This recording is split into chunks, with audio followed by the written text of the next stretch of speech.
Hi, and welcome to another edition of Right on Rangers Live. Coming at you, fourth quarter, familiar deja vu against the Georgia Bulldogs, ain't it? Here we are again. Fourth quarter, trailing Georgia by the score of 21-10. Another, as they were just saying on the broadcast, and I hate to admit it, hate to say it out loud, another Kirby Smart masterclass. Sark, where are you at? Where are you at? And how long is it going to take you to get on this man's level? I hate to say these words out loud. Every single time. You're getting out coached by Kirby Smart, especially in the late quarters of a football game. It leaves me a bit speechless. Trust me, we're going to be hashing it all out. But watching it in the moment, how are you not ready for some of these tricks? How are you not ready for a little trickeration with special teams doing the onside kick? I mean, look, I know there wasn't anything too fancy about that. Kicker just goes ahead, gets that high bounce. Great kick, great onside kick. You're just not ready for it. Just not ready for it, man. Brian, what's good, brother? Look, the defense today absolutely has held its own at times. They had a rough start. I mean, 14 unanswered points for the defense. Then they finally catch their stride a little bit, right? You finally catch your stride. And then it was like the offense wasn't clicking. Horns just haven't been able to be in sync today. You know, football, it's a great symphony sometimes. You got to get everybody on the same page. When the defense has been bad, the offense has looked pretty good. Arch, I thought he had a really strong start to the game. Ryan Wingo and others were dropping passes for him. And then, you know, when the defense finally locks in, the offense stagnates. Just haven't been able to get all units on the same page tonight. Simple as it is. Arch definitely, look, has not been helped out by his skills players tonight. He has not looked great, but I am interested. If we do not drop, 4 passes? Was it 4 passes in the first quarter? If we don't drop 4 passes in the first quarter, what are we saying about Arch right now? And this is not good. Anthony Hill Jr. on the ground right now. This is not good. Just add insult to injury. I mean, seriously. Come on, Ant. Get up, baby. Oh, this is not what you want to see. You're gonna potentially not come out of here with what you wanted, and you're gonna have your best player on defense injured. I mean, Colin Simmons is up there. I know it's debatable. Come on, Ant. Get up, baby. We keep on rolling.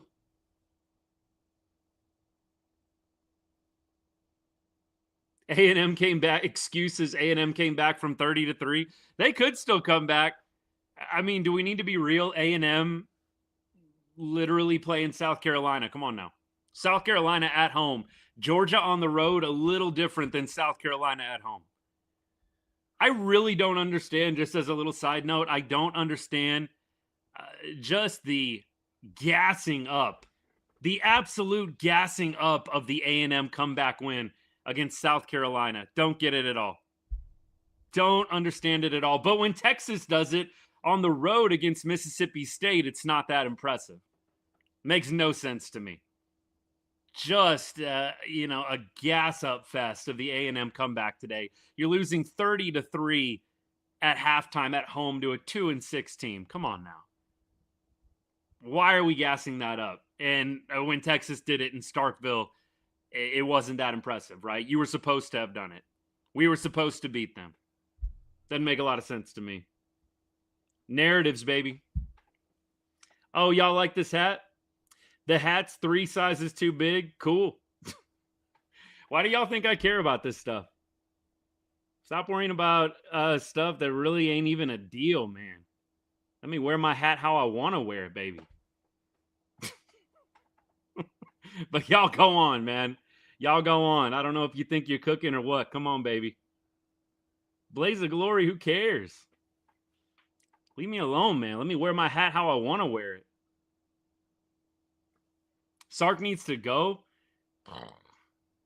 I don't know. I don't know if I'm going to be Sark needs to go time right now. I really don't. I really don't think I'm there yet. Brian, I'm with you on that. Wingo's first drop, that was a killer.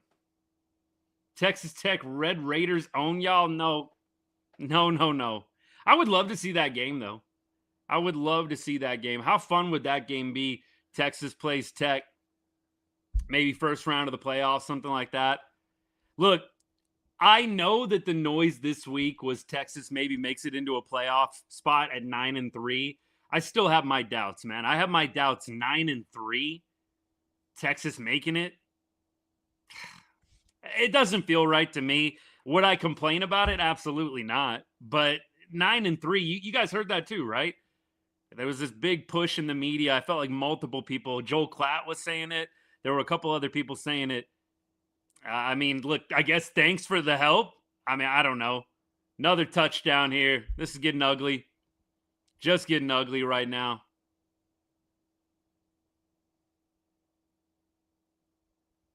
Sad, man. Just sad.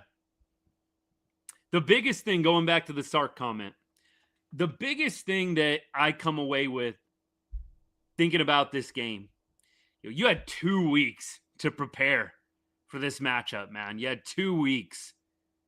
And look, it was a great first drive in that the plays were smooth. The Longhorns were making noise, driving the ball down the field. Appreciate all the gifts, by the way. I mean, the first drive, scripted drive, was great.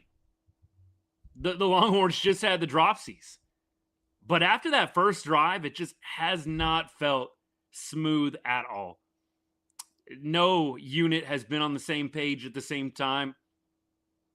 It's just disappointing coming off of a 2-week bye. He had 2 weeks, man. And this is what you get. I think if you are a Sark hater, if you don't like Sark, if you think he needs to go, I think that's the biggest comment you make. You had 2 weeks, and this is what you come up with? This is how your team responds? I know everybody's different coming off the bye. I know some coaches are just outstanding coming out of it. I'd like to see Sark stats coming off a bye week. Is he usually good off the bye? Is it a problem for him? Is it kind of a toss-up? I don't know. I'd love to see those numbers. Maybe I'll try and find them after I get off the show. Maybe I can find them live, but I doubt it. It's just off of a bye is the biggest thing that kills me. No quarterback, not Sark. There's been some questionable play calling. But yeah, I would agree that the players on the field between the white lines have not been outstanding tonight. My comment is, again, if you are somebody that is on Sark's case quite often, that's probably the biggest thing you point to. And at some point, you're losing 28-10 in the fourth quarter in a do-or-die game, and you had 2 weeks to prepare. I'm sorry, even if you think it's on the players, Sark is not going to escape criticism for that. He's just not. Sark is not going to escape criticism for 28-10 in the fourth quarter when you had 2 weeks of prep. Hey, if you're a Dogs fan, enjoy this one, man. I think we can say it loud and clear. They got our number. Or Kirby's got Sark's number. Maybe that's a better way to put it. I know they've been kind of ham-hawing and hamming up before, the games, texting each other. I know they're good buddies, Kirby and Steve, but, man, Kirby doing his friend no favors at this point. No favors. Look, wise words right here, baby. Insightful analysis. No playoffs for us. Brian, what's good? Apparently, a 9-3 Texas might end up making it. That was the narrative this week. Am I saying that I agree with that? Yeah, I don't know how right it feels, if I'm being completely real. But I'm not going to lie to you guys. I could see a 9-3 Texas getting in. With the way the committee works, I could see it happening. And I'll say this, Oklahoma beating Alabama today probably helps the Longhorns a lot. So I think that the Longhorns have some things going for them. They have the name value too. 100% they have the name value. Appreciate that comment, brother. Dogs do. I think I clarified. Dogs have our number, or is it Kirby Smart has Sark's number, man? I mean, it is just back to back to back out coaching.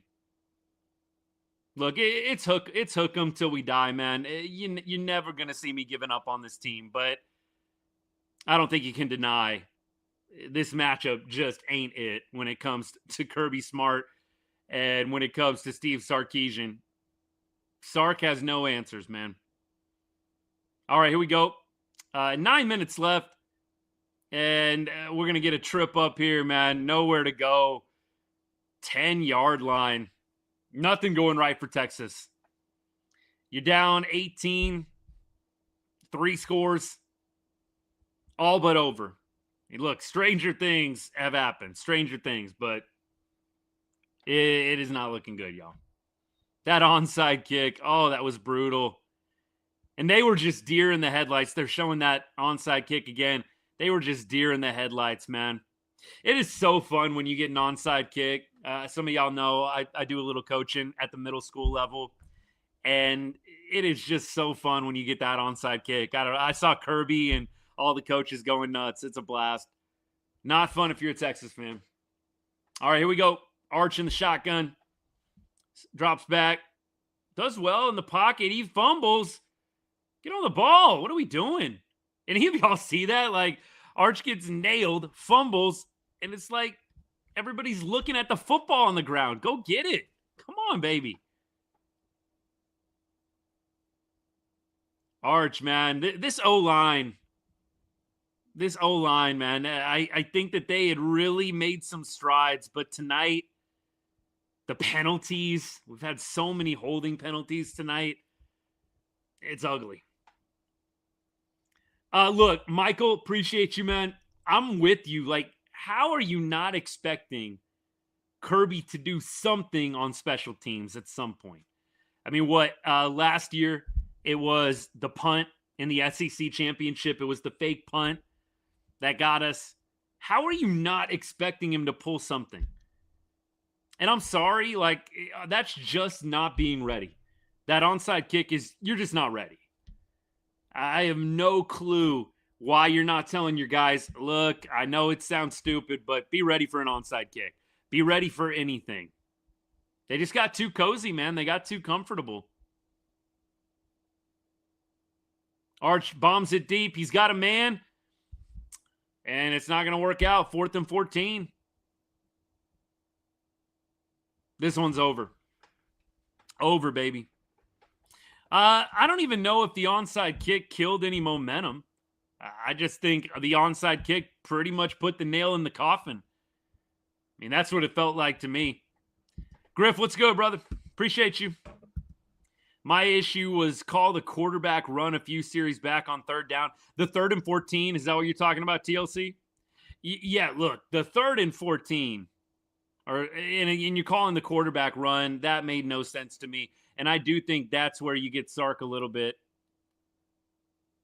Georgia's going to take this one back to the 34-yard line. Yeah, look, if you're going just totally glass half full right now, hold them to a field goal and pray for the best. But this one is all but over. TLC, this is an interesting point. Would have been good to see Arch play with the 2 previous years' teams. Ewers had better teams around him. Is that a debate? I've actually had the same thought. What do y'all think about that? Did Ewers have better teams around him? I think last year's team was pretty dang good, man. I mean, that last year's team, they were good. They were real good. And obviously there was some turnover on the offensive side of the ball this year. It's an interesting debate. O-line was definitely better last year. I will say that. The O-line feels like they imploded tonight. The penalties, just ridiculous, right? I mean, just ridiculous with the penalties. I mean, so many holds. You had false starts tonight. The O-line really had made some strides. I'm just disappointed. It's not all their fault. I mean, we're not sitting here blaming them. We're not sitting here blaming them, but you've got to look at them as one of the key culprits tonight, just not giving a good pocket, causing penalties, causing backups and drives, killing momentum. Just really unfortunate. Manning looks like Burrow 2.0 out there with that O-line. Little bit. And now the Texas defense is just getting gashed.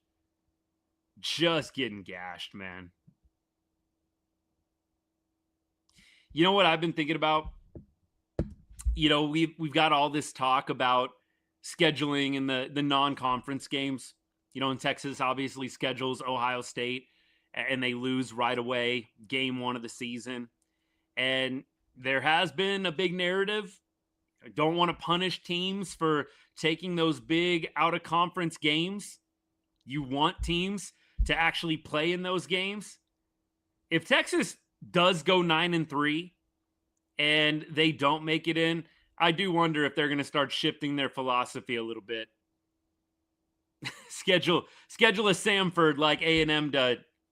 I mean, seriously, I do wonder what is going to happen with the scheduling if you've got a 9-3 Texas team that doesn't make it. I mean, if I'm Del Conte, I'm definitely considering not scheduling teams like Ohio State right off the bat. I mean, look, you don't see a lot of other teams do it for a reason. And I think you're kind of seeing that reason play out. Game one is so tough too, isn't it? Right off the bat. All right, here we go. Within the 10-yard line, a little end around. Texas is going to make a stop at about the 5 or 4. So it's going to be 3rd and goal from the 4-yard line. Absolutely, Tristan. Appreciate you, brother. Coop, appreciate you tuning in, man. Sorry about that loss, brother. That hurts. Know the feeling. Curious if either Sark or Arch is on the team next year. Definitely Arch is going to be around next year. Like 100% Arch is going to be around next year. And I don't see Sark going anywhere either, TLC. I don't see either of those guys being anywhere. Sam Houston and UTEP. I mean, yeah, of course. But, I mean, look, there's not a lot of other teams that played Ohio State in the non-conference in the SEC. Didn't see it. Didn't see A&M playing big-time, crazy teams like that. Other teams as well that are up in the top 10. Haven't seen it. I guess you can champion Notre Dame. I know the Aggie faithful champion that Notre Dame game. Cool. I don't think Notre Dame's on Ohio State level. Does Arch suck? Nah, but he has not had a great game, and the O-line has not been good. A&M beat Notre Dame, who's better than Ohio State. Wow. That's a take. That's a take. I don't think you're going to get a lot of people agreeing with you on that.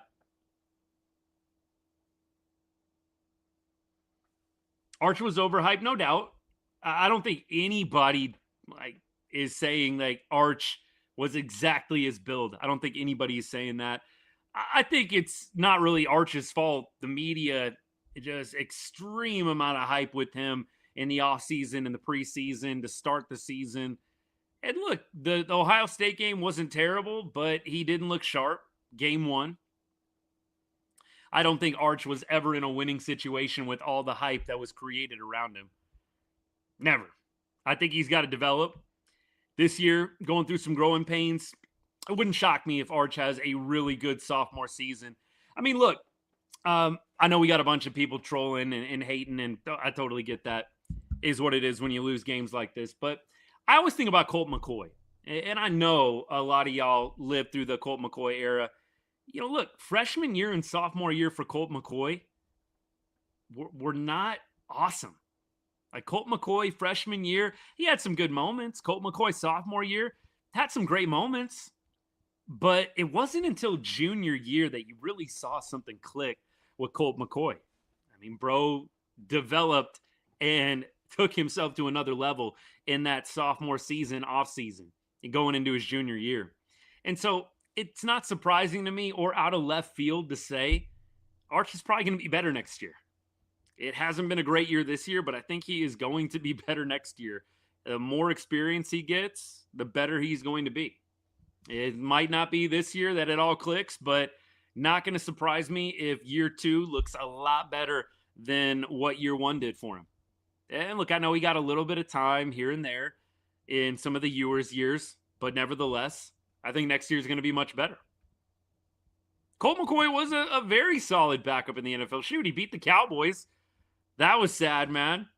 I mean, look, he had a nice little career as a backup. But yeah, Colt McCoy, he took off his junior year. And it was not right away. Colt McCoy as a freshman definitely put up some numbers and won some ball games, but let's be real. I mean, Colt did not take off until junior season. Year 3 was when Colt McCoy became elite.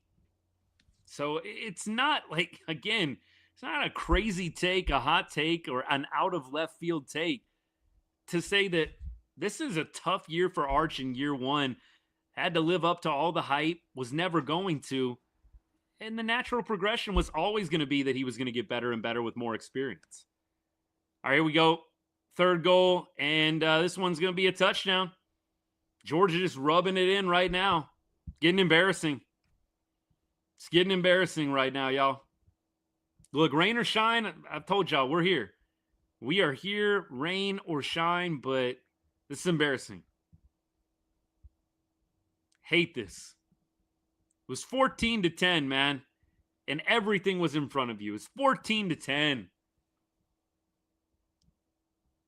21 straight points later.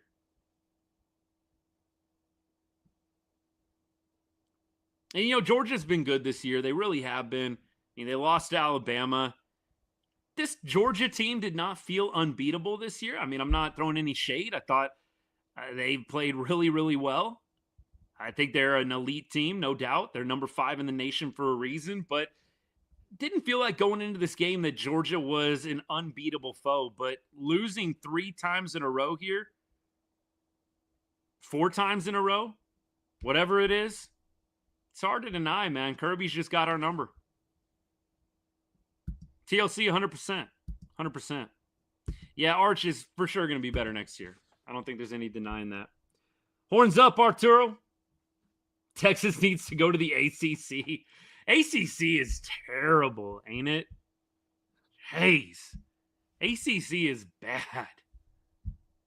I mean, there's your argument right there for doing away with the automatic bids.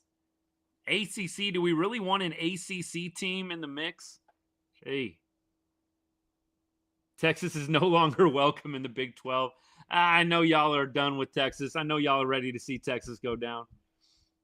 Gig 'em, Michael. I know you were sweating out that win earlier today, brother.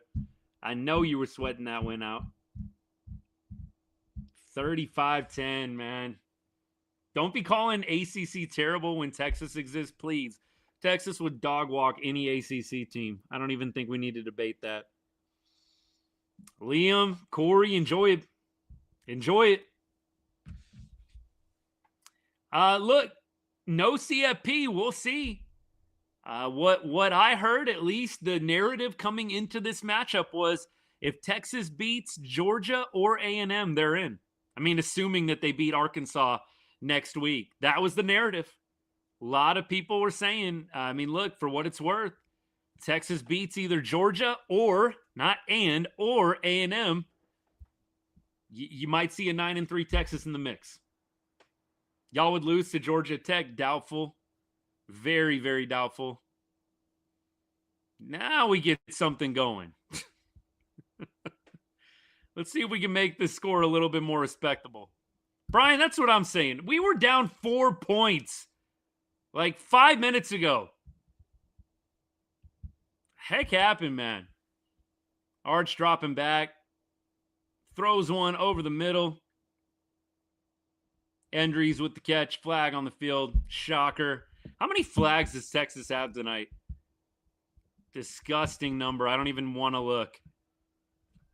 We are at 9 flags. I thought for sure we'd be at double digits already. This might be number 10, though.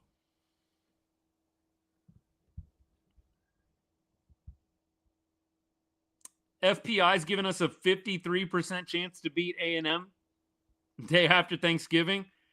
All right. There you go. Got a little solace with the FPI. All right, so with a loss, All-State Playoff Predictor says 27% chance to reach the CFP. So the scenarios for me, I mean, you have to win that A&M game somewhat handedly, I feel like double digits. I feel like a double-digit A&M win, maybe you have a shot to get in. A little squeaked out victory, maybe still. I almost feel like you got to put a little oomph on that A&M victory if you want a chance to get in. I can't believe you got me defending A&M. Whew, I mean, I'm sorry. A&M, man, what if they would have lost today? That would have been wild. I mean, look, a part of me, it's probably good that A&M won today if you're a Texas fan. And let me explain why. If A&M loses today, everybody's thinking A&M's not that impressive. A&M's not really that good. And then if we beat A&M the day after Thanksgiving, which I think Texas has a shot to do, that win is now not as impressive. I mean, you beat A&M now that they're going to be coming into that matchup most likely undefeated. That's what gives you the ammo to say, hey, we deserve to be in the CFP. That is what gives you the ammo. So I think with losing tonight, it's actually a godsend that A&M won today.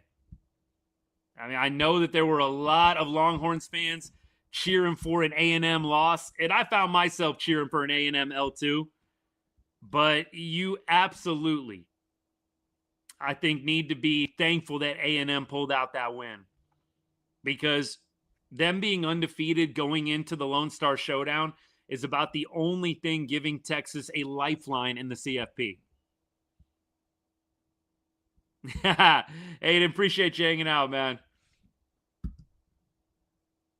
Yeah, the one flag, I'd have to break down the film and go through every single play. I mean, one flag tonight on Georgia. I'm not going to say this game was on the refs at all. I'm not going to go there. But one flag on Georgia, that feels a little bit off to me. But, you know what, look, Texas hadn't played well enough. We're not making it about the flags. But one flag, really?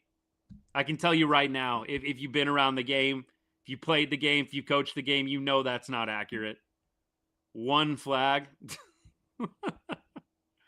Oh.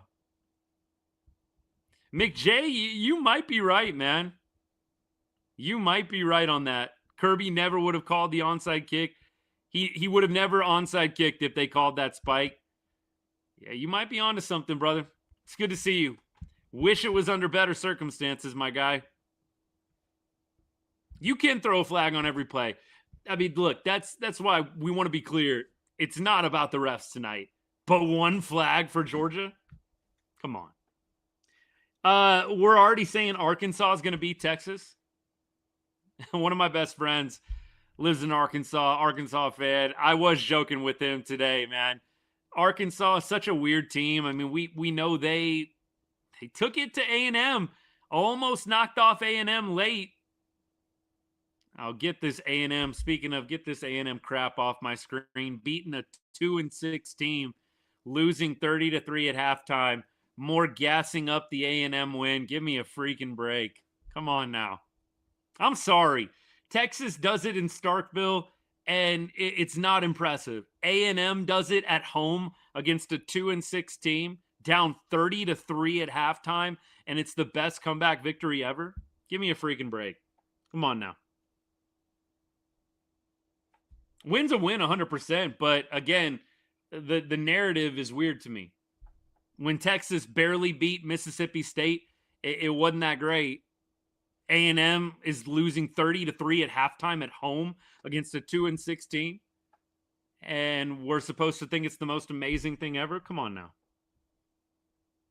Come on now. Oh, absolutely on hater alert. I mean, there's no denying that. No denying that at all.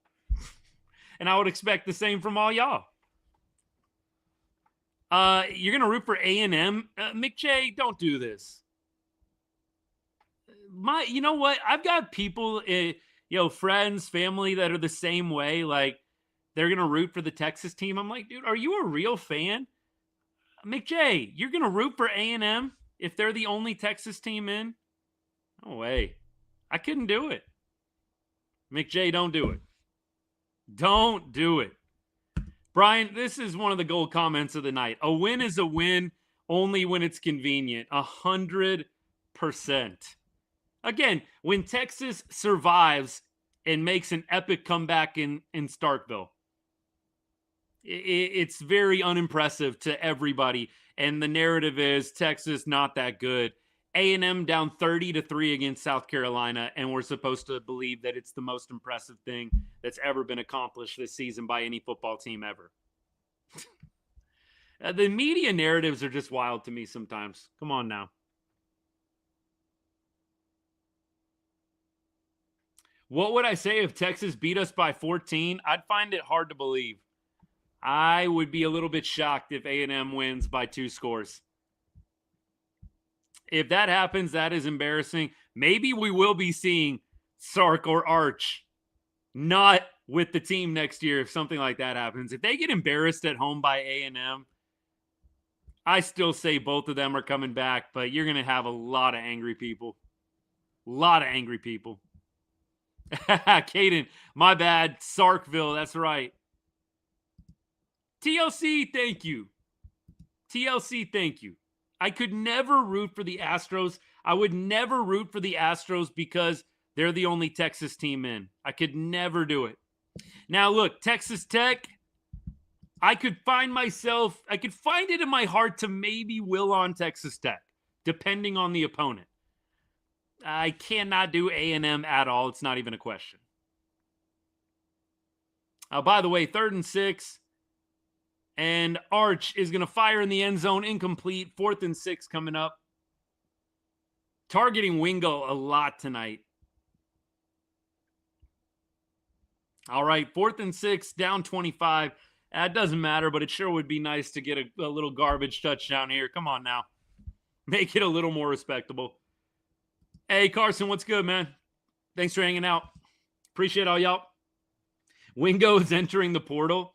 I'm a little bit interested to see what happens with some of these skills players. That's for sure. Sooner fan. Hey, look, I got to say, in a weird way, well, it's not even in a weird way because the Sooners winning today helped Texas. The Sooners winning and the Aggies winning helped Texas today. It did. It really did. The Sooners winning only is better for Texas. They beat a top 5 team, and now all of a sudden, we've got that win looking pretty good at the Cotton Bowl. And now, if you end up beating A&M at the end of the season, you got a win that's looking pretty good over a top 3 team in Texas A&M. We'll see what happens. McJ, all right, I forgive you, brother. I forgive you. Look, that's true. There's a 2011 to 2024 gap in this Lone Star Showdown series. And look, late 90s, early 2000s. Yeah, that's what I grew up on. And of course, a bunch of my buddies, God bless them, Aggies fans, we would always be going back and forth with one another. I did not have many friends that were Longhorns fans growing up. A couple here and there in my family, a bunch of them big Longhorns fans as well. But yeah, the A&M rivalry, I think for me, the A&M rivalry, I'm a little more passionate about than the OU rivalry. It's very close, very close. But I understand. TLC, no idea what was happening on that last play. Honestly, it was so depressing to me. I didn't even comment on it, brother. Like that's what's been going on all night. Talking about that last play where Texas turns it over on downs.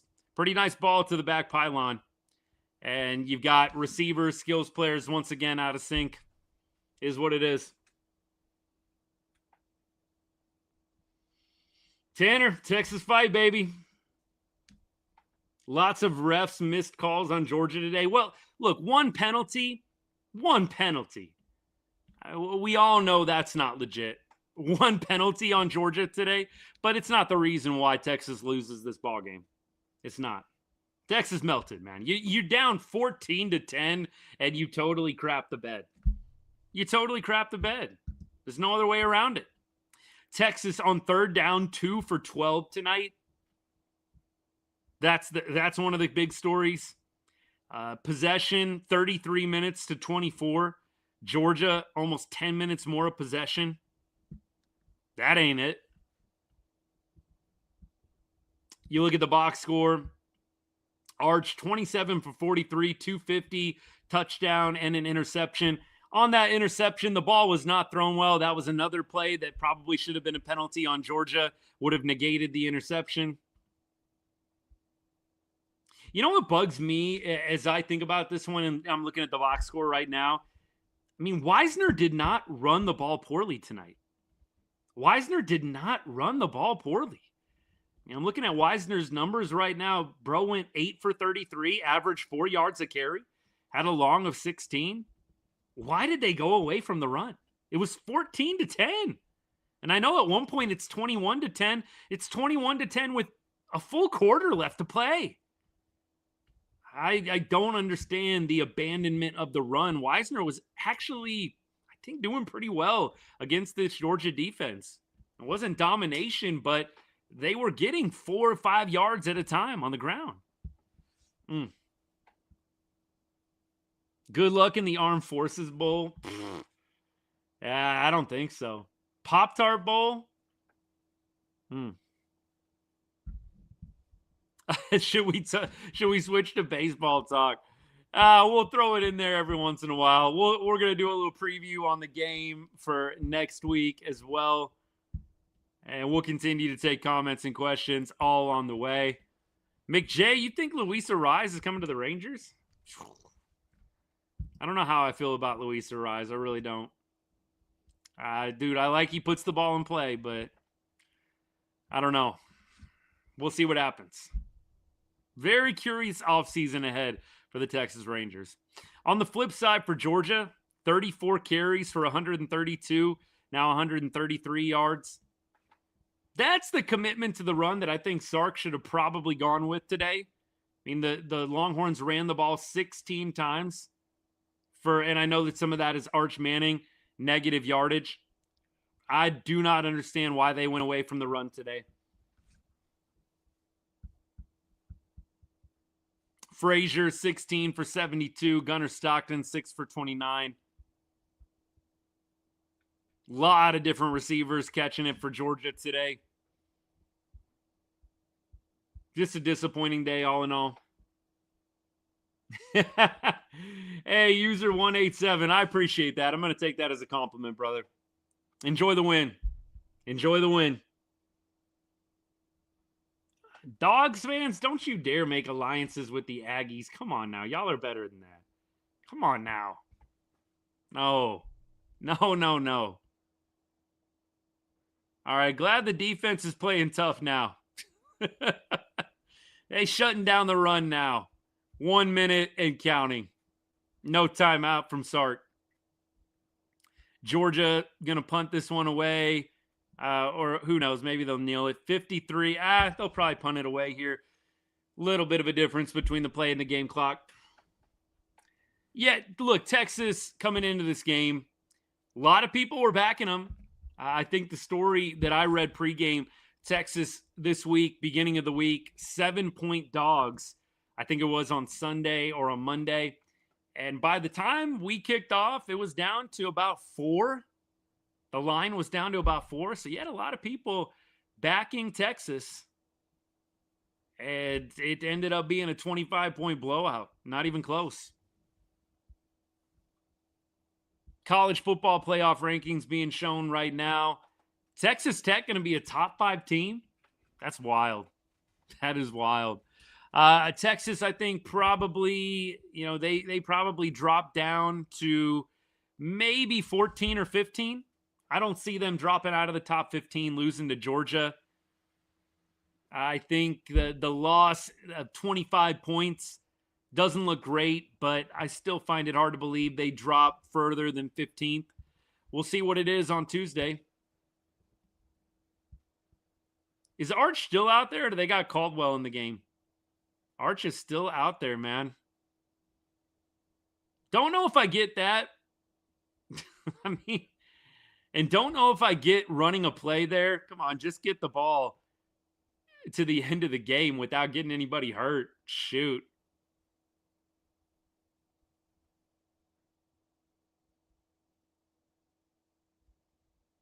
Little post-game meeting between Arch and Kirby.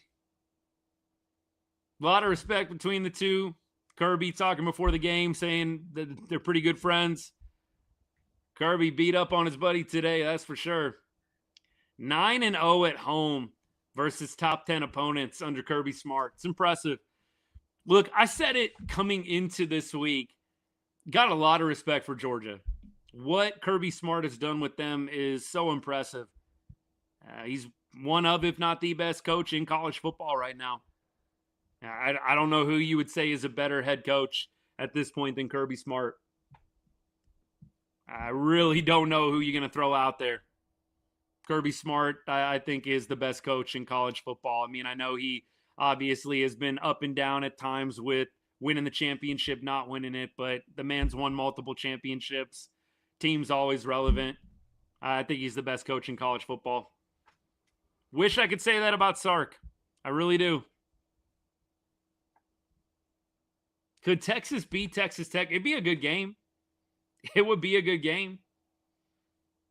Transfer portal mass exodus, I doubt it, but there will be some guys that leave. A few years ago, Georgia was rolling everyone 100%. Lane Kiffin put up much more offense on this team. Yikes, man. I would have to look at that game. Like, what did they do different than us? But shoot, not good. Just not good. Sark, I think, is going to definitely have to answer a lot of questions after this one.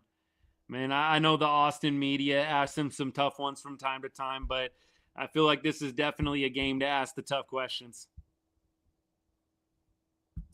I think, it's just that classic blue blood environment. It's a big program. It's a big name. I think what Georgia was up there, that would have been interesting. That's a big what if. I don't think Pete K is going to be jobless. Pete K, I feel like, has done a pretty good job with the defense, McJay. I don't think it's been terrible. And it's tough when your offense only scores 10 points. You're not going to win a football game. Now, giving up 35, yeah, that's not good. But look, the back got broke early on in the fourth quarter. And then Georgia just running it up from there. Let's see. Money, Brian, you're right. Money probably was a big reason why Arch went to Texas. Manning is buns. He's just in a first year, man. I think Manning's going to be a lot better. It's tough, man. It's tough to be a college football player right now. You got to basically produce immediate results, or they label you as terrible. I mean, that's how it is. If you are hyped, if you are getting paid a lot of money in NIL, you're supposed to be good right away. No exceptions. And when you look at some of the great quarterbacks in the college football game in history, not all of them were great year one. And that would be my biggest thing that I push back on anybody that's saying Arch Manning's a bust or he's terrible. There's not a lot of quarterbacks that automatically pop in year one. It's an elite class. I mean, we talked about Colt McCoy on the show earlier today. Colt McCoy in year one was not the Colt McCoy that was competing for national championships his junior and senior year. Texas defense undisciplined. The offensive line is undisciplined. The offensive line had so many holding calls and false starts tonight. Who y'all talking about? Y'all are talking about the cop at the A&M game? Somebody did a slow-mo on the cop at the A&M game. And it actually looks like the South Carolina player is trying to get out of the way. And bro goes ahead and throws the little forearm shiver out there. Like, dude, what are you doing? I was shocked to see that unfold. And then he turns around immediately and starts yapping at the South Carolina player who was hurt. I think the guy was actually hurt. That was crazy. Who knows what's going to happen with him? But I did see an interesting comment, and it's so tough because we live in an age where you do one stupid thing and then you get blasted forever about it. It's just hard. But I mean, look, you're doing that in front of 100,000 people, right? You're doing that on national TV in front of 100,000 people, dude. What are you willing to do when there's not as many people watching? That was the comment that I saw that I gravitated towards. I'm like, it's kind of a good point, bro. You're doing that on national TV in front of 100 plus in person. What are you doing when there's not as many eyeballs on you? It's pretty crazy. Yeah, it was a weird deal. I don't expect a lot different though from that environment. Send SC players to the slammer. That South Carolina melt does need to be studied. They do need to put that one under a microscope for sure. They had a funny clip of Beamer, South Carolina coach, pumping up the crowd going into halftime. It's like, dude, you're doing that right before you go into the half, and then you come out and you don't score a single point in the second half, and you allow 31 unanswered. Come on now. Come on now. Hook them. Appreciate y'all. Their quarterback was horrible. Sellers, I think Sellers is actually probably going to transfer to a top 20 school. I know some people are thinking he's going to be an NFL guy. I don't know. Watching Sellers is a guy that I feel like if you gave him one more year and you actually had him under a very competent coaching staff, I think Sellers could actually be really good. I don't think he was probably getting maximized at South Carolina. He might go to the NFL draft anyways. I know he's supposed to be a first-round guy. Watching him today, I thought to myself, man, he could probably use one more year under a really elite coaching staff. I'd love to see what he can do in that regard. Obviously not against Texas, but I think he's actually got a lot of talent. He just crapped the bed late. And that last drive felt like South Carolina actually had an opportunity to kick a field goal and tie it, or to win it, to win it. 2nd and 1, and then you just have like 3 meltdown plays in a row. Disgusting.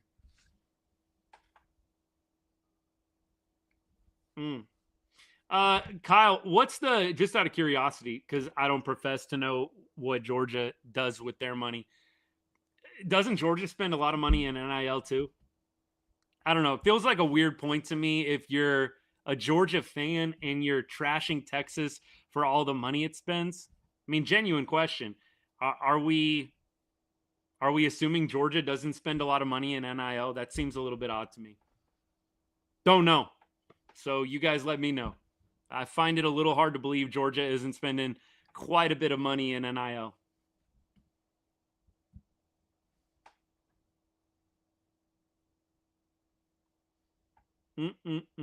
Appreciate all you guys hanging out. Not as much as Texas. Okay, but like what? Texas spends 100 mil. You guys spend 95. Like, I don't know. It's a weird point to me, but you do you. Texas ain't even been in the SEC for 2 whole years, and Georgia cleaned them 3 times. You know, it's funny you say that, but there's quite a few teams that haven't played Georgia in the SEC as many times as we have, and they've been in the SEC for much longer. A&M. I think the Aggies have played Georgia 1 time in the 10-plus years that they've been in the SEC. So, I mean, look, I know you meant that as a diss, but you got people that haven't had to play them at all in the 10-plus years that they've been in the conference. Texas A&M way better than Texas. I guess we'll see in a couple weeks.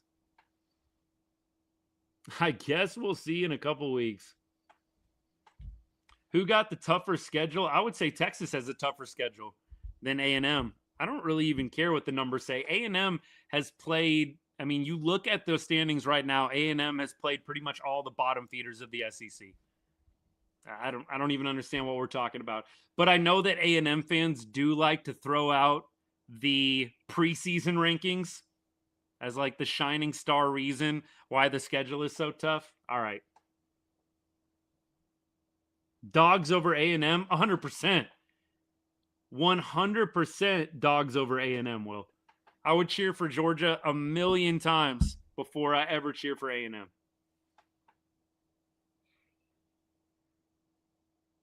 Will, absolutely. I hope A&M has to go up against Georgia in the playoff. I would love to see that. Would love to see it. Arch is trash, broski. Yeah, I can't do it. The Arch is trash, man. It's year one. Like he's just not getting helped out right now by the O-line. Some of the play calling tonight was interesting to say the least. I don't know, y'all. The Arch is trash. I just can't go there quite yet. He did not look great tonight, but look, that first quarter, dude looked sharp. And what, 4 drops? I don't know. I'd love to see how that first quarter plays out, where in a world where Arch's receivers actually remember how to catch a football. Oh my goodness. TLC, I did see El Blondie being back. I did see that. It's good to have him back for sure. Brian, I wasn't going to say it. I'm glad you did. Caden Hookham, I'm sure I missed you, buddy, but thanks for tuning into the show. We talked all that smack. Was there a lot of people talking smack? I mean, look, I don't recall seeing a whole lot of that, but obviously we all follow different people. I don't recall seeing a lot of people talking smack about this game. I mean, yeah, sure, we're going to beat you guys. I don't know what qualifies as smack, but I definitely did not go into this game thinking, oh, yeah, this is a shoo-in. I thought this is going to be a challenging game. I thought Texas could win it, but I didn't assume that they were going to by any means.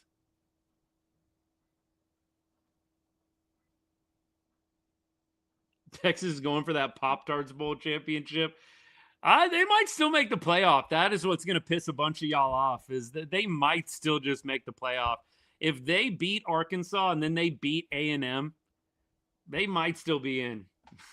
Y'all, and a bunch of y'all are going to be really sad, real upset. 3 losses, you never know. They're already laying the groundwork for that. Y'all know that, right? They're already laying the groundwork right now for a 3-loss Texas team getting in. Duck, it is a big if. It is a big if. But if they beat A&M, I mean, I think the scenario that I mentioned earlier, you beat Arkansas, you take care of business against them. You go and you beat A&M, maybe by double digits, 10, 14, whatever it is. I think that they've got a pretty good argument. I don't think that it's going to be 100%, but I do think if they take care of business the next 2 weeks, they've got a shot. They've got a shot. Beat A&M, y'all could barely beat Kentucky. Well, that's a stupid argument. Couldn't I just say y'all barely beat South Carolina? I mean, I don't know. Do we really want to go there right now? Do we really want to throw that point out there like it's gold when A&M just barely beat South Carolina? Come on now. Logic, please. Logic. Why are we going to throw out Texas barely beating Kentucky? If you're an A&M fan, why would you throw that out there? Like it's any kind of burn when you just barely beat South Carolina at home by 1, down 30-3 at halftime. It makes no sense to me. Texas needs a new quarterback. Not going to happen. As much as a bunch of y'all I know are wanting to see a change, it's not going to happen. And I like Matt Caldwell. I don't think there's anything wrong with Matt Caldwell. In Texas, honestly, they've got some other quarterback talent in the mix that's pretty decent. I know that, we probably don't want to get into all of the depth at multiple positions on Texas right now, but I mean, they've got some quarterback depth, but I don't see it. I don't see it at all. We also dog walked Florida. No, y'all did not dog walk Florida. Y'all were beating Florida by 1 touchdown going into the fourth quarter. How is that a dog walk? Dog walk is you are up 4 scores going into the fourth. Y'all were beating Florida by 1 touchdown going into the fourth quarter. How is that a dog walk? All right. Come on now. Whew, 7-3. 9-3 is hopefully where they end up, but it's not going to be easy. I expect them to get back on track next week against Arkansas, and then it's all going to come down to Lone Star Showdown. I feel a little bit like, I don't know, if I'm an A&M fan, and I can only go off of what my buddies say. I mean, it felt like last year it was the sure shot that they were going to beat us, and it didn't happen. So I'm a little bit confused about the high level of confidence A&M fans have that they're going to go into Austin and have a lot of success.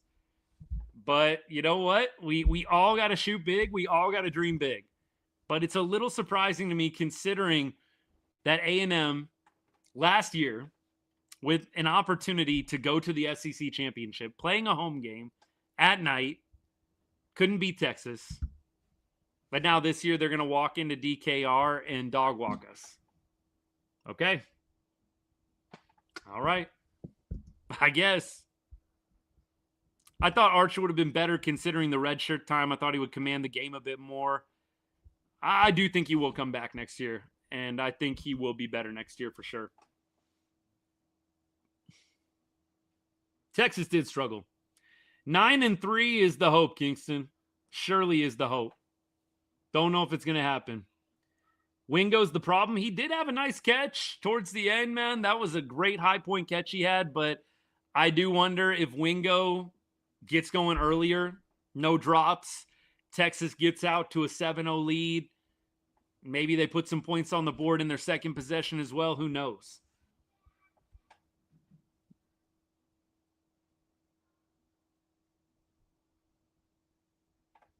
Starting to think Sark is leaving at this point. Fergie, I don't know about that. I think NFL is always going to be of interest to Sark. I know he came out and denied it big time, a couple of weeks ago. I think the NFL is always going to be an interest to Sark, no doubt. But it feels like if you're going to leave when you're at least going out a little bit better. I don't know how this season is going to play out. We'll see what happens. That is going to be interesting. Them dogs are hell. Yeah, I don't have anything to say on that one. Kirby and the dogs, they got the Longhorns number right now. Maybe Texas fans will start to be more humble now. Like I said, I didn't see a lot of the smack talk. Like, we're going to be, coming into Athens and killing y'all? I mean, I didn't see a lot of that, but Rob, that's just me. I didn't see a ton of that. But we all follow different people. I'm sure there were some knuckleheads thinking Texas was going to come in and dominate. Never did I say that. I think if Texas was going to win this game, it was going to be hard fought and close. And for a second it was 14-10 in the second half. And then Georgia happened. Texas don't talk as much as A&M. It does feel like that is accurate. I feel like I see a lot more A&M yapping than I do Texas yapping. But like I said, we all follow different people on social media. But it is surprising to me how many A&M fans just assume that game next week, in a couple weeks, is going to be a blowout. Yeah, I heard a lot of that last year, though, too. It didn't go so well. We couldn't catch a cold tonight. Robin, 100%. One of the gold comments of the night there. Yeah, the receivers early, skills players were just not helping Arch. And like I said, I think going away from the run, I think they could have ran the ball a lot more tonight with Wisner. 8 carries, 33 yards. And then inexplicably just went away from the run. I thought they had plenty of time left. I didn't really think there was a lot of reason to go away from the run, but they did. And we ended up where we ended up. Chris, that was my biggest takeaway. You had 2 weeks. If you're Sark, you had 2 weeks to prepare. And this is what happens. I mean, you had 2 weeks to prepare for Georgia in Athens, and this is what you do. Look, the first drive, it was a great script. They should have gotten a touchdown out of the first drive, had the dropsies throughout the first quarter. First drive should have been a touchdown. Sark did script a really great offensive series there. It kind of felt like they didn't get what they wanted out of that series, though, and it was all downhill from there, and not in a good way.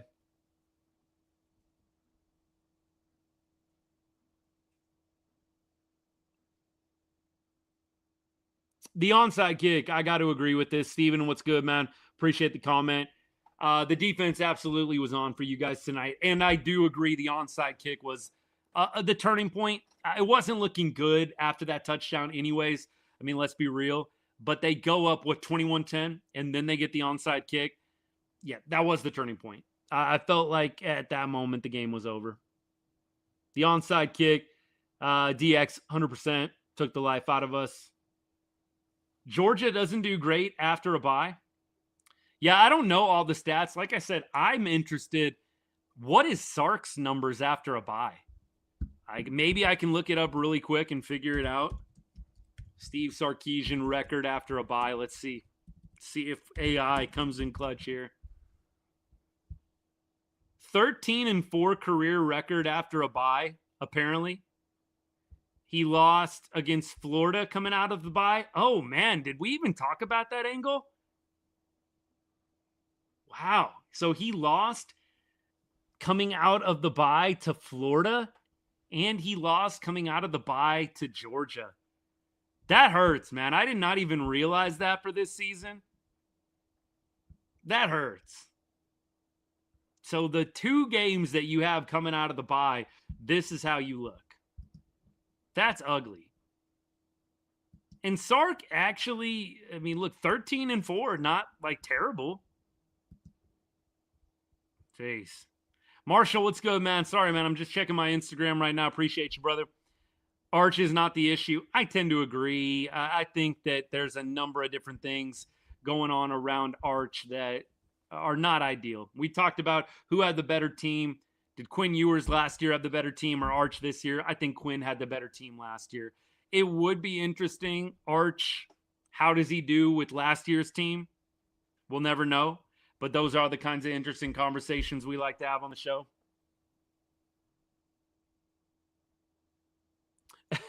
Billy Napier was at, that's right. He was at Georgia, Mikey. I forgot about that. Appreciate the comment, brother.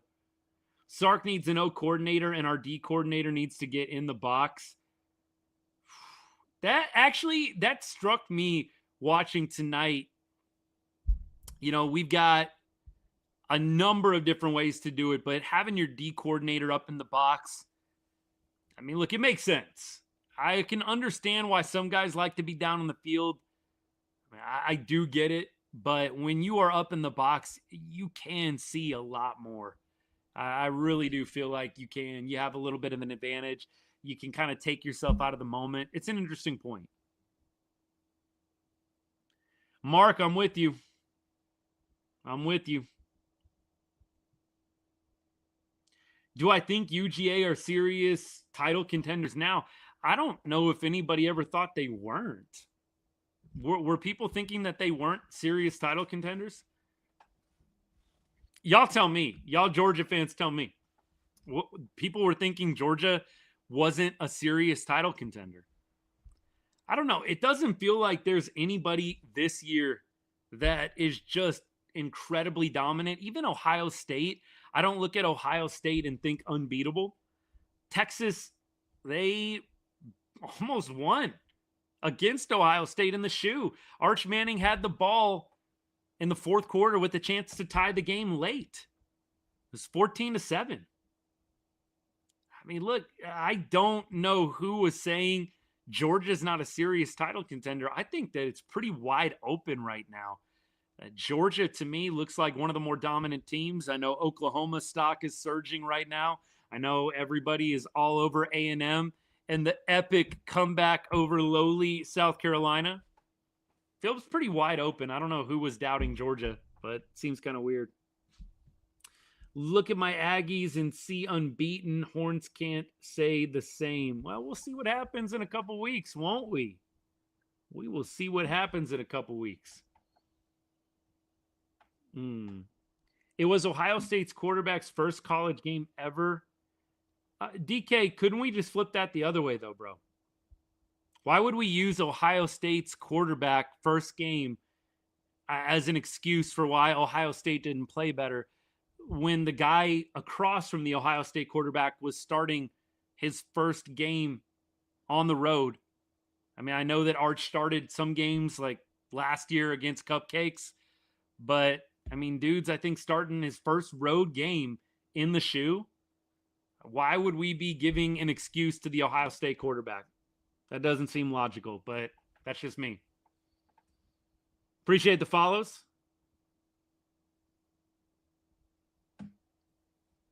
Yeah, not good. Anyway, you skin it, it's not good. If they get the 4 losses, huge failure for sure. The loss to Florida really hurts. I mean, you don't lose to Florida, and you're what, 8-2 right now? You're 8-2. That's a much better position. The loss to Florida was the one that really killed. TLC, I'm with you on that. With you on that for sure. The onside kick, that was a dagger. Win over A&M, I do think they're going to make it. I think if they take care of business against A&M, I do think a 9-3 Texas finds their way in. I'm just trying to mentally prepare some of y'all because I know some of you guys are going to crash out when you see that happen. I'm trying to mentally prepare you right now. If Texas beats A&M, I think that they're in. Now, you lose to Arkansas or something weird next week.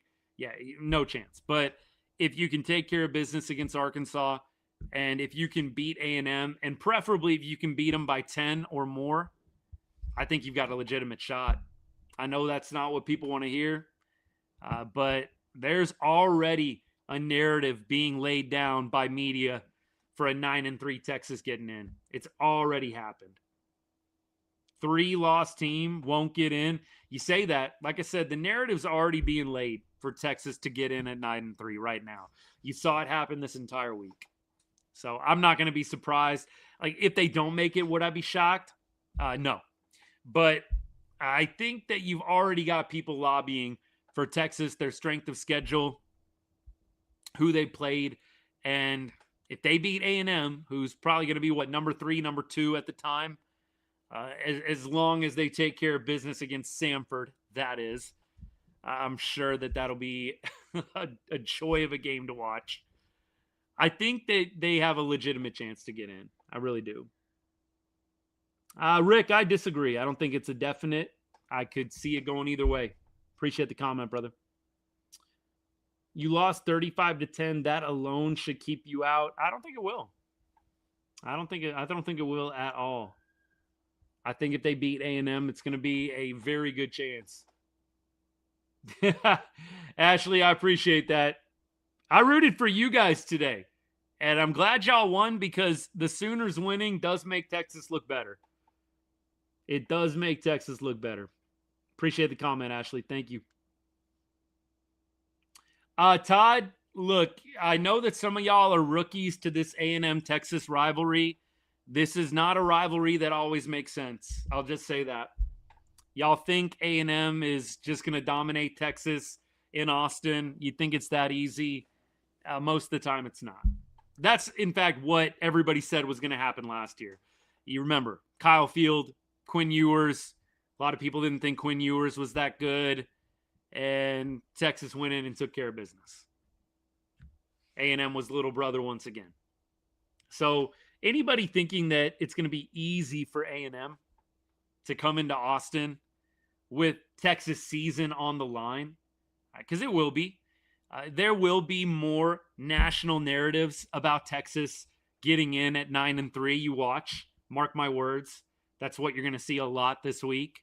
A lot of people will still be saying 9-3 gets Texas in. And you guys know all the committee members are watching media. They are. They're not quarantining themselves off. They see it. And I think that the argument in and of itself really isn't that bad. I mean, the Florida loss is not good, but you lose to number 5. You lose to a number 1 at the time. And the teams that you've beaten look pretty good at this point. Still very much in the conversation. Will, it's not a foregone conclusion that Texas wins out and gets in, but I do think you beat A&M. You've got a pretty good shot of convincing committee members to let you in as one of the late seeds. Is that really an unpopular opinion, Tommy? Is that really an unpopular opinion? I think a lot of people enjoy college football more than NFL. I mean, I love NFL. I really do, but I like college football a lot, man. It is great. Hey, appreciate you cheering on the boys, even though it didn't go our way tonight. Tommy, good to see you as always, man.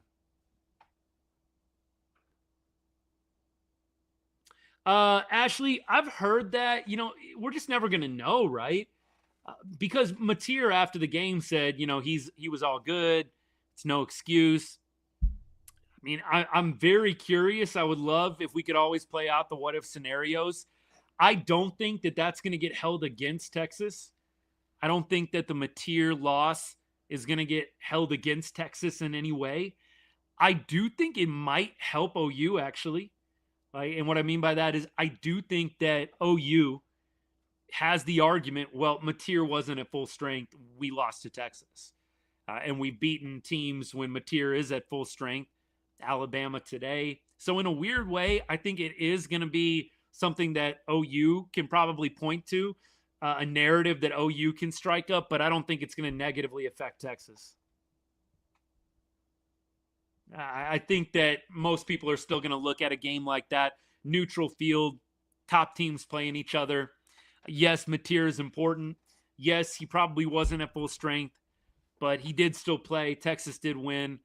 I don't think that anybody's taking that away from Texas, but I do think if I was an OU fan or if I was an OU media member, I would be drumming that up as loud as I possibly could. As loud as I possibly could. How do I look at the UK OT?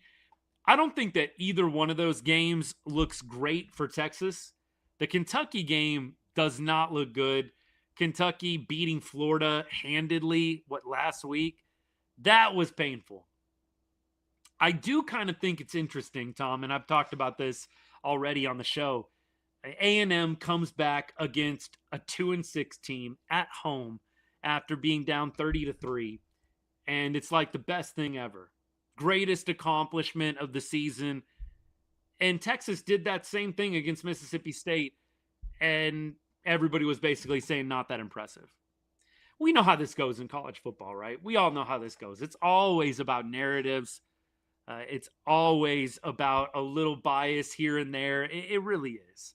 And look, Texas gets plenty of help from the media and bias. I have no illusions about that at all. And it's a big reason why I think some of y'all are going to be disappointed if Texas does win out. I think they've got a legitimate shot to get into the playoff. I know some of you guys don't want to hear that, but yeah, I think it is a very possible thing. Texas beats A&M, Texas beats Arkansas, and they find themselves sneaking in. I would probably, if I had to pick UGA or A&M, I'd pick UGA. I think Kirby Smart's a better coach than Elko. I don't know. I don't think I could pick against Kirby Smart in a game like that. Kind of depends on where the game is, maybe. I mean, if it's in Athens, if it's in Kyle Field, I'd probably still pick on Georgia, even if the game was at Kyle Field.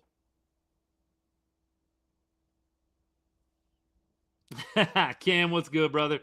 Arch ain't buns, man. I'm telling you guys are way too hard on some of these players, man. Right away. I mean, I'm going to bring up the classic example, Colt McCoy. Bro was not good until year 3. And Colt McCoy became one of the most legendary players in college football. Bro was not good until year 3. Imagine if they would have given up on Colt McCoy after his freshman year. Come on now. For me, Arch, he needs a year, clearly. Would have been nice to get better play from him. I think he's going to be a lot better next year. Hey, appreciate you, brother. Archman and Glazer, appreciate the follow. Hey, I always am sticking up for Arch, man. And again, you're going to hear me use that example till the cows come home, man. Colt McCoy was not good until year 3. And then he suddenly became one of the best college quarterbacks ever. in today's NIL age, it's just not something that a lot of players get afforded.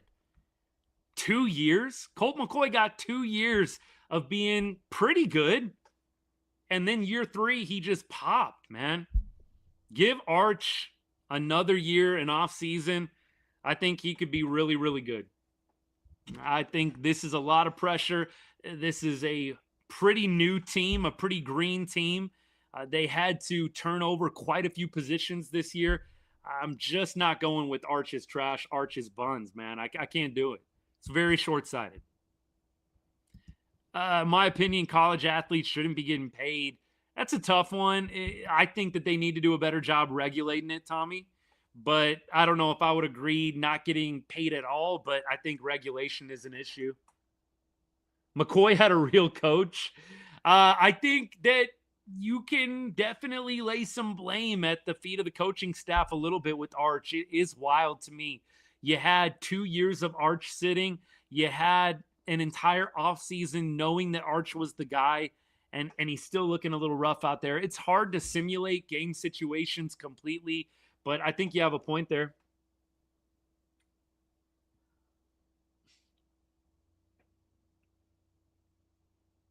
It's raining excuses tonight. All right. Call it whatever you want, I guess. That's the thing, man. You try and break down the game. Any point you make, you're making an excuse. You can't win. Excuses, whatever you want to call it, man. Texas has the highest NIL in all of college football. And, Tom, it's a reason why Sark is probably going to get a lot more heat, especially if Texas doesn't win out. Appreciate the follow. Fixer Rick, appreciate you, brother. One penalty called on Georgia was wild. It's not the reason why we lost the game, but one penalty on Georgia is wild. Sark is James Franklin 2.0. That's pretty good. Trip, yes, I do think we can beat A&M. A&M is always going to be little brother. They can win a game here or there. They are always going to be little brother. They always think that they can come in and knock us off, and it doesn't end up going well for them more times than not. I mean, check the scoreboard in the history of the rivalry. All of my words will be confirmed there. We heard a lot of yapping with the game being at Kyle Field last year. A&M was for sure going to the SEC championship. No way Quinn Ewers was going to get the job done at Kyle Field. Yeah, how'd that go? How'd that go? I think at this point, Texas has a pretty good shot to beat A&M, much more than what people are going to give them credit for, especially after this loss. But yes, I do think A&M, they're going to have their hands full in Austin. It's definitely not going to be an easy game for them. We know how rivalry games go in the state of Texas, especially with Texas OU and Texas versus Texas A&M. Score of the Aggies game, I'm going to say, I'm going to have to think on this. I don't even know if I want to make a prediction. I definitely think Texas wins the game. Let me say that and give me a little more time on the score. Give me a little more time on the score. We'll have a score prediction at the end of the show next week after the Arkansas game. I think UT probably drops to 15, maybe 16 at worst. I think 15-16. Aggies 35-14, no way. No way that's going to happen. Absolutely no way 35-14 is going to happen. Good try. A&M does look good, but I think if anything, I don't know how you walk away from today's game thinking to yourself that A&M is unbeatable. They barely beat South Carolina. South Carolina can go up 30-3 on A&M at Kyle Field. I think Texas can beat them. It's not going to be an easy game for either team. I don't think that we're saying that. But again, if A&M has trouble with South Carolina, I'm not too worried about Texas being competitive. Appreciate all you guys. Texas Trill, appreciate you, man. Appreciate you. Hey, I'm thankful for all y'all hanging out. I wish we could be doing it under better circumstances, but rain or shine, win or loss, we're here. We're here. Look, some of these games, man, I tell y'all all the time, I'm like, there's that temptation. Man, I do not want to get on and talk about this butt whooping, but we're here. And you know what? We'll be here next week. We'll be here for the A&M game. We'll make it work. That comeback says a lot about A&M too, maybe, but it's against a 2-6 team. It's not like they did it against Texas or Georgia or somebody actually good. Thoughts on Ole Miss? Impressive. They've got a great offense. Good team. We got to beat Arkansas first. Good point. We will focus on Arkansas. All right. Hey, here's what I got for you guys. Coming up this week, we will be Monday. I don't know what I'm going to do on Monday because I am very likely going to be at Cowboys Raiders on Monday. Maybe we'll try and do a live or something from the stadium for a second. I don't know. Afterwards, it might be a late night live. I'm not sure, but I think I will be in attendance for that Cowboys Raiders game. So might not have my usual Cowboys show, but that would be up next. I'll try and keep y'all posted on that. Wednesday is off-season MLB Texas Rangers show. And then, of course, we'll be back next Saturday talking about Texas versus Arkansas, old school rivalry. Texas got to take care of business if they want any shot at staying in the running for a college football playoff spot. It just got a whole lot harder losing tonight and losing in the fashion in which they did. But we're holding out hope. Texas, they've got a good squad. It did not show tonight. They've got the talent. They can look really good, and then they can look like this. I think Texas can absolutely win the next 2 games ahead of them. It's not going to be easy, but it's very possible. It's within their reach.